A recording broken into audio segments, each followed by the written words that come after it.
دا وخت د 18 اکتوبر د پښتنو د جرګې میدان شاوخوا د څلورو طرفو د خیبر د پولیسو په قبضه کې دی چې دلته پولیس دا غواړي چې دلته بدامني جوړه سي، دلته ولس او انتظامیه په جنګ کې سره ولویږي. نن 9 اکتوبر دی، یعنې 2 ورځې 18 اکتوبر ته پاته دي.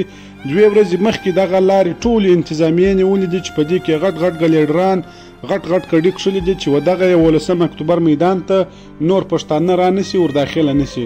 دغه تاسو کتلی سي دا وخت 18 اکتوبر میدان مکمله د څلورو طرفو څخه د پولیسو په ګرفت کې دی چې دوی شاوخوا پر دې باندې کابیزه دي راګرځېدلي دي. راځئ نور معلومات په دغه ویډیو کې راسره وګورئ.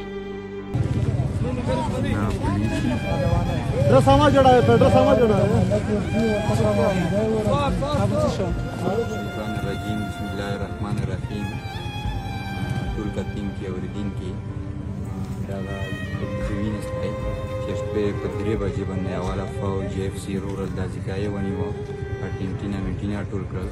یغه نه بعد سبو په 15 بجې باندې چې پولیس د پېښور پولیس ډېر په زیات تعداد باندې زرینه پولیس سرغړی دا په ګراوند کې نن امیر چې جوړې دي خبره وروستلې دي کندلای دی او افرادیان شوګي هر قسمه سیستم یې ګلتر وړی دی په جرګې چې کوم ګراوند دی آی مکمل قبضه کړی دی تاکي مې چې جوړې کړې دي خبره ټینکینا هر څه یې اروړی دي.